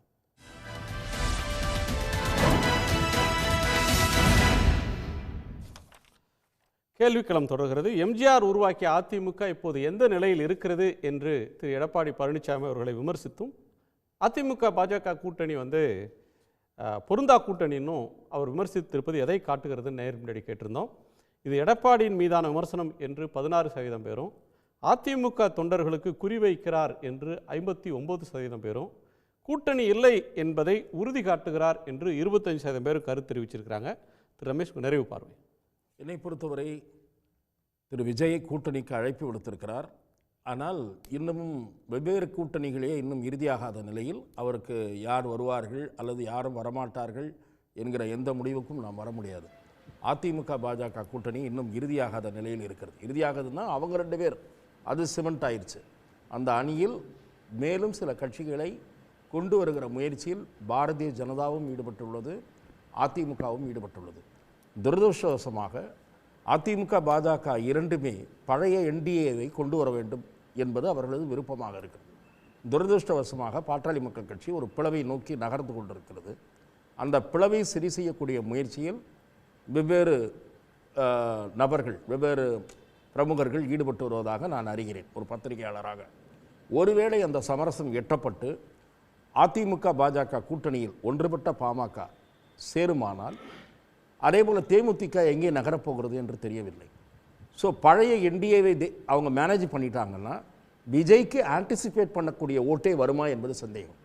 அப்படி இருக்கக்கூடிய சூழலில் அதிமுகவின் ஓட்டை அவர் கரைப்பார் என்பது நான் நினைக்கவில்லை. அதிமுக ஓட்டு அது வந்து அந்த கட்சி வெற்றி பெறுகிறதா இல்லையா என்பதை 2026 தேர்தலுக்கு பிறகுதான் அதிமுக ஓட்டில் ஃபர்தர் எரோஷன் இருக்கும் என்று நான் பார்க்கிறேன். ஏற்கனவே எரோஷன் ஏற்பட்டு விட்டது. ஒரு பகுதி ஓட்டு அண்ணாமலையினுடைய முயற்சியால் அதிமுக ஓட்டு பாஜக பக்கம் திரும்பியது. அதாவது 2024 நாடாளுமன்ற தேர்தலின் போது. அதன் காரணமாகத்தான் பாரதிய ஜனதா கட்சி தமிழ்நாட்டில் அந்த அணி 19% வாக்குகளை வாங்கியது. ஏடிஎம்கே ஓட்டு வந்ததுனால ஏடிஎம்கே ஓட்டில் ஒரு பகுதி, நான் சொல்வது ஒரு பகுதி எரோஷன். ஓகே. செல்வி ஜெயலலிதா அவர்களை நான் ஏற்கனவே நேர்காணல்களில் கூறியிருக்கிறேன். செல்வி ஜெயலலிதா அவர்கள் அனைத்து மதத்திற்கும் பொதுவானவராக இருந்தாலும் அவர் தனது வெளிப்படையான ஆழ்ந்த இந்து மத நம்பிக்கைகளை வெளிப்படுத்திய காரணத்தால் அயோத்தியில் கரசேவையை ஆதரித்தது முதல் அவரையே ஒரு இந்துத்துவ சக்தியாக பெரும்பாலான வாக்காளர்கள் கருதிதான் அவருக்கான ஆதரவு கூடியது. அவரை அப்படி முத்திரை குத்துகிற முயற்சி நடந்தாலும் அதை பற்றி அவர் கவலைப்படவில்லை. அவர் ரம்ஜானுக்கும் வாழ்த்து சொன்னார், கிறிஸ்துமஸ் விருந்தும் நடத்தினார், இஃப்தாருக்கும் விருந்தும் நடத்தினார் அதிமுக சார்பில். அதே சமயம் அயோத்தியில் ராமருக்கு சரி கோயில் சார், கட்டாமல் வேறு எங்கு அப்பர் கட்டுவது? காஸ்ட் ஹிந்து மைண்டட் ஓட்ஸ் ஜெயலலிதாவுக்கு விழுந்தது. இப்ப எடப்பாடி பழனிசாமி அவர்கள் ஏடிஎம்கே விடாம பிஜேபிக்கு அது போயிடுச்சு. ஒரு பகுதி ஓட்டு சரிவு ஏற்பட்டது. அதன் காரணத்தான் அது ஜெகதீஸ்வரன் அவர்கள் 18-19 என்றார். நான் அப்படி கருதவில்லை. கடைசியாக நிரூபிக்கப்பட்ட தகவல் 22% வாக்குகள் அதிமுகவுக்கு இருக்கிறது. ஆனால் அதை இந்த கூட்டணி சிமெண்ட் ஆவதன் மூலம் அது நிச்சயமாக உயரும். குறிப்பாக கொங்கு மண்டலத்திலும் தென்பகுதியிலும் அதிமுக பாஜக கூட்டணி மிக வலிமையாக இருக்கிறது. ஆகவே திரு விஜய் அவர்கள் இன்னும் கிராமப்புறம் வரை ஊடுருவ வேண்டும். அதிமுக ஓட்டில் அவர் சேதாரம் ஏற்படுத்த முடியும் என்று நான் நினைக்கவில்லை. அதிமுக எதிர்பார்க்கிற வலிமையான கூட்டணியை அவர் கட்டமைத்து விட்டால், திரு எடப்பாடி பழனிசாமியும் பாஜகவும் கட்டமைத்து விட்டால், களம் அதிமுக வர்சஸ் திமுக தான். இப்போது கூட இவர் திமுக வர்சஸ் தாவேகா என்கிறார். அப்படி இல்லை என்பதுதான் என்னுடைய பார்வை. தாவேகா கணிசமான வாக்குகளை பெறும். ஆனால் அது வெற்றியை பெறுகிற அளவுக்கு அந்த வாக்குகள் உதவுமா என்பதை நாம் பார்க்க வேண்டும். தாவேகா பக்கமும் 1-2 கட்சியாவது போக வேண்டும். இவர் எம்ஜிஆர் என்கிறார். நான் கேட்கிறேன், மக்கள் திலகம் எம்ஜிஆருக்கு இருந்த செல்வாக்கு வேறு. அவர் கம்யூனிஸ்ட் கட்சிகளுடைய ஆதரவோடு தான் முதல் முறை ஆட்சிக்கு வந்தார். அடுத்தவர் அவருக்கு இருந்த பாப்புலாரிட்டி கட்டுக்கடங்காத கூட்டம் அதெல்லாம் இருந்தது. அவர் அரசியல் நீண்ட காலம் இருந்தார் களத்தில். ஒரு பெரிய வள்ளல் என்ற இமேஜ். அது திமுக சார். ஆரம்ப காலத்தில் வள்ளல் திமுக கட்சியில சட்டமன்ற உறுப்பினராக இருந்தவர். சட்டமன்ற உறுப்பினராக இருந்தவர். அண்ணா அவர்கள் 67 தேர்தலில் வெற்றி பெறுவதற்கும் எம்ஜிஆர் அவர்களுடைய குண்டடிப்பட்ட போஸ்டர் மிக முக்கியமான காரணியாக இருந்தது. இப்படி பல அரசியல் பின்னணி கொண்டு அடிப்படையில் மனிதநேய உணர்வு மிக்கவர் வள்ளல் என்கிற ஒரு இமேஜ். அந்த இமேஜ் எம்ஜிஆருடைய வெற்றிக்கு மிக முக்கியமான ஒரு காரணம். அந்த இமேஜ் இவருக்கு இருக்கா? வள்ளல், விஜய்னா வள்ளல்னு சொல்லுவார்களா? அப்படி இல்லை. இவர் செய்கிற உதவி செய்கிறார், விஜயகாந்தும் செய்திருக்கிறார். ஆனால் எம்ஜிஆருக்கு இருந்தது தனித்துவமான இமேஜ். ஆகவே அது நீண்ட வரலாறு பின்னணி எல்லாம் இருக்கிறது. திரு விஜய் சேதாரத்தை ஏற்படுத்துவாரா அல்லது அவர் பக்கம் யாராவது 1-2 பேர் போய் குழப்பமான அரசியல் தமிழகத்தில் உருவாவதற்கு வழிவகுப்பாரா என்பதைத்தான் பார்க்க வேண்டும். யாருக்கும் பெரும்பான்மை கிடைக்காத ஒரு இழுபறி அரசியல் கொண்டு போடுவாரான். இழுபறி அரசியல் கொண்டு போவதாக இருந்தால் அவர் பக்கம் ஓரிரு கட்சிகள் சேர வேண்டும். கட்சிகள் சேர வேண்டும். இல்லாவிட்டால் he will be a spoiler என்றுதான் எனக்கு தோன்றுகிறது. Spoiler to whom? ஸ்பாயிலர்னா எல்லா பக்கமும் ஒரு கொஞ்சம் ஓட்டை எடுப்பாரு. யாருடைய வெற்றி வாய்ப்பை பறிச்சிருவாரு. இல்லை, அப்படி இப்போது களம் திமுகவுக்கு சாதகமாக இருக்கிறது. இன்றைய தேதியில் கூட்டணி வலிமையாக இருப்பது திமுக. அதிமுக பாஜக அணியில் சில கட்சிகள் சேருமானால் அந்த அணி வலுப்பெறும். சம அளவில் போட்டியை கூட ஏற்படுத்தக்கூடும். இல்லை, சார் சொல்கிறது அதுக்கு சரியான ஒரு பாயிண்ட். அதை தான் நானும் சொல்லிக்கிட்டு இருக்கேன். என்னென்னா, இப்போ எம்ஜிஆர் மாதிரி இவர் வருவார், இல்லை அந்த மாதிரி அதிமுக ஓட்டு வந்துரும்னு நினைக்கிறதே ஒரு தவறான கால்குலேஷன் தான். அது எம்ஜிஆருக்கு இருந்தது ஒரு பாசிட்டிவான ஒரு இமேஜ் இருந்தது. பிம்பம் ரொம்ப முக்கியம். இப்போ தமிழ் மக்கள் நம்ம ஆட்களை பொறுத்தளவில் என்னென்னா, யாரோ ஒரு 10 பேருக்கு சோறு போட்டால் கூட தனக்கே போட்ட மாதிரி நினச்சிக்குவோம் அந்த கதையை கேட்டோன்னே, சம்பவங்கள். அந்த மாதிரியான ஒரு இமேஜ் இருந்துச்சு. ஒரு முகத்தை பார்த்தாலே உதவி செய்கிறாராம எம்ஜிஆர், ராமாவரம் போனாரா சாப்பிடாம விட மாட்டாராமேன்ட்டு. ஆனால் இந்த சோசியல் மீடியா காலத்திலே பார்த்தீங்கன்னா, இதுக்காக விஜய் ரசிகர் வருத்தப்படக்கூடாது. யதார்த்தமான உண்மையை சொல்கிறேன். என்னென்னா, அங்கே நடந்தது என்னவோ, ஆனால் விஜயுடைய வாசலில் நான் நிற்கிறேன் 16 மணி நேரம், என்னை பார்க்க விடலை. ஒரு அது அவருடைய தனிப்பட்ட விஷயம், விஜயோட தனிப்பட்ட விஷயம். அவருடைய வேலை இருந்திருக்கணும், அதுக்குள்ளே போல. ஆனால் எதிர்மறையான இமேஜ் சோசியல் மீடியாவில் நிறையா பரவுது. ஸோ எம்ஜிஆருடைய பிம்பம் எந்த அளவுக்கு பாசிட்டிவாக இருந்துச்சோ அந்த மாதிரி இவருடைய பிம்பம் நெகட்டிவாக இருக்குது. அதனால் இந்த கூட்டத்தை வச்சுட்டு இந்த எம்ஜிஆர் மாதிரி ஒரு வந்துடுவாருன்னு சொல்கிறத நான் நம்பலை. ஓகே, திரு நாதன். அதாவது இந்த மாநாட்டில் விஜய் பார்த்தீங்கன்னா மோடிகிட்ட வேண்டுகோள் விடுறாரு, திமுகவை நேரடியாக விமர்சித்து பேசுகிறாரு. இன்று ராகுல் காந்தி பீகாரில் யாத்திரை போகிறாரு, பதவி பறிப்பு மசோதா அமித்ஷா அறிமுகப்படுத்தியிருக்கிறாரு. இப்படி முக்கியமான பிரச்சனைகள்லாம் இருந்து இந்தியா முழுவதும் ஜனநாயகமே இன்றைக்கு கேள்விக்குறியான காலத்தில் விஜய் தன்னுடைய கொள்கை எதிரியோடு எப்படி சமரசம் செய்து கொள்கிறார் அப்படின்றது இந்த மாநாட்டில் வெளிப்பட்டிருக்குது. அவர் தமிழ்நாட்டில் ஆட்சியை பிடிக்கணும். சரி, தமிழ்நாட்டில் ஆட்சியை பிடிச்சாலும் ஆள விடுவாங்களா ஒன்றிய அரசு? இந்த பிஜேபியை வீட்டுக்கு அனுப்புவதற்கு என்ன திட்டம்? இப்படியான பார்வை அவரிடம் எதுவும் இல்லை. தான் சினிமா இண்டஸ்ட்ரியிலேருந்து அரசியலுக்கு முதலமைச்சராக மாற வேண்டும், இந்த ஒரு குறிக்கோள் தான் அவர் செயல்பட்டு இருக்காரு.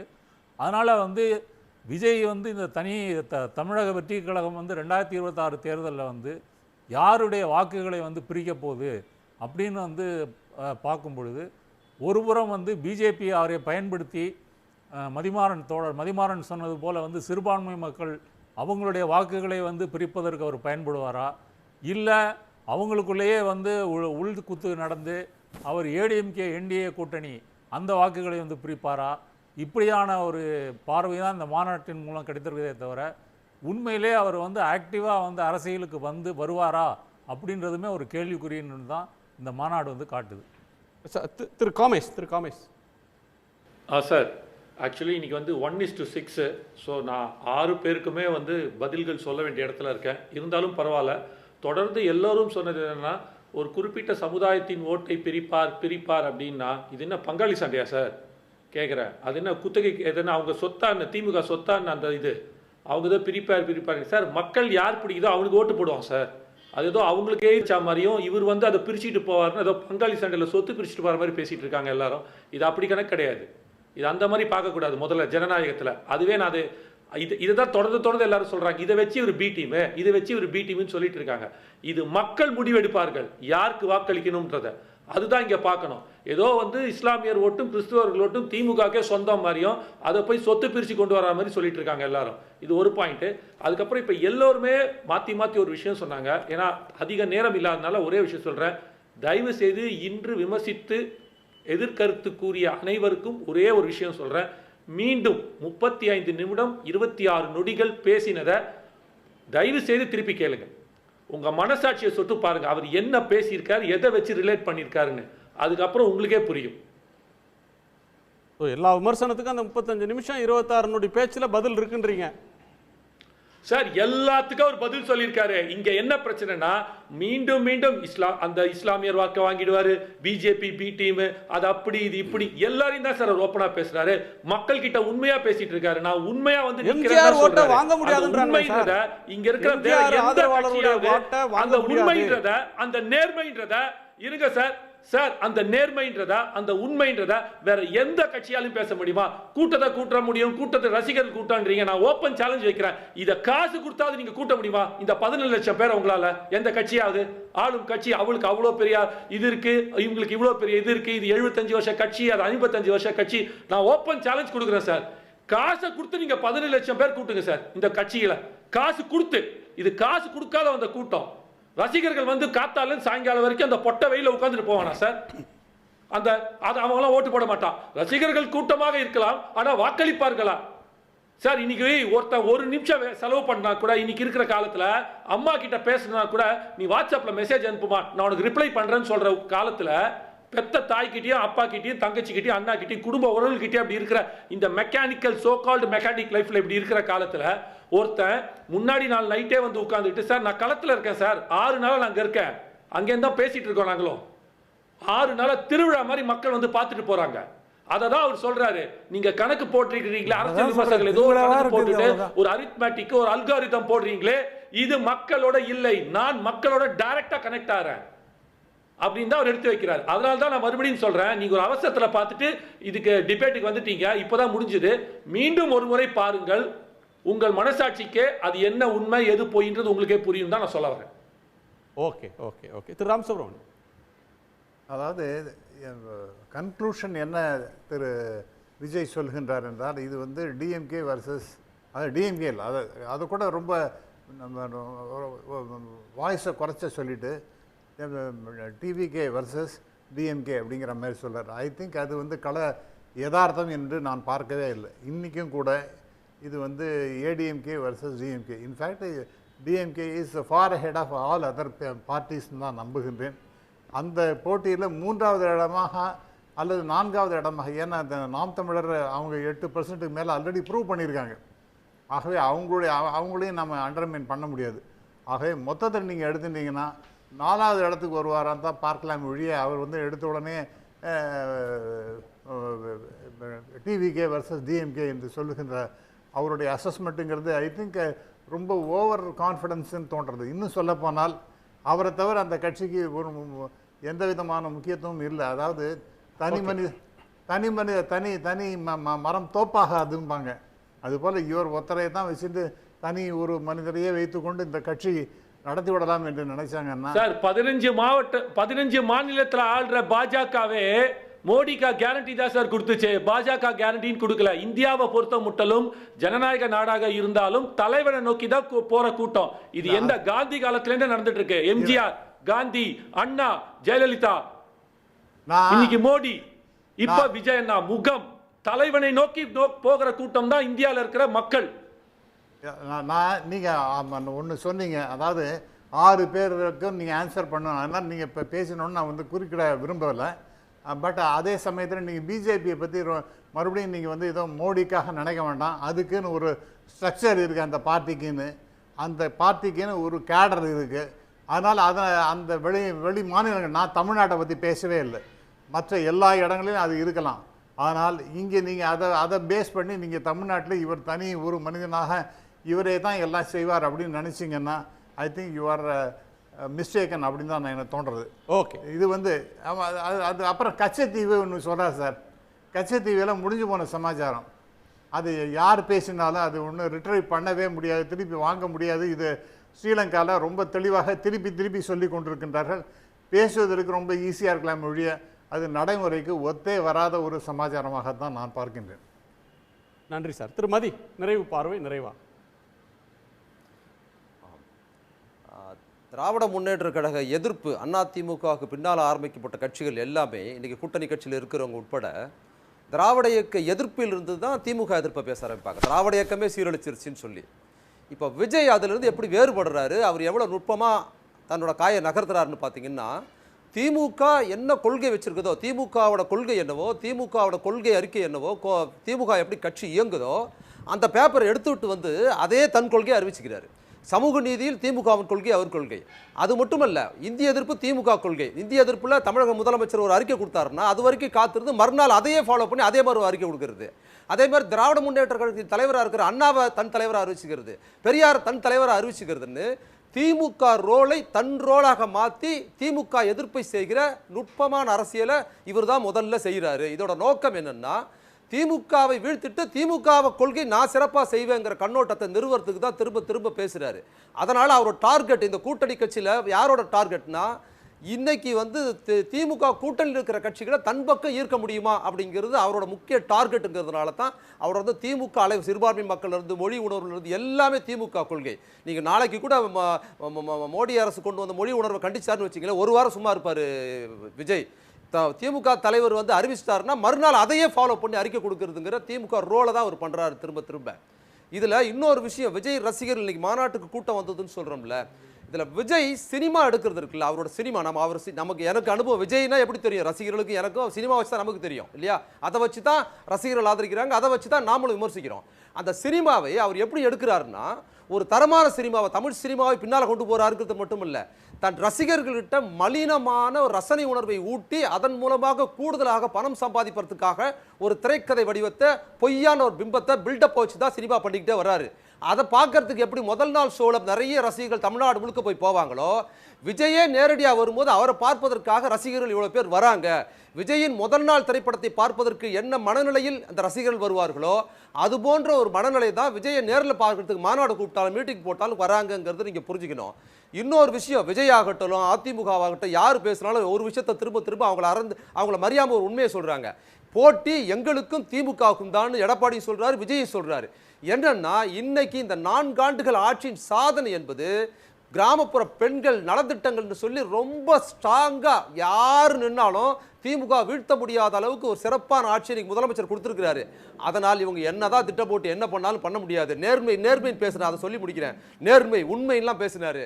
ஒரு நடிகராக நேர்மையாக இருந்து தன் ரசிகர்கள்கிட்டே மற்றவங்க படத்தை கூட அவங்க ரசிகர்கள் வந்து 100 ரூபா 150 ரூபா பார்த்துடுறாங்க.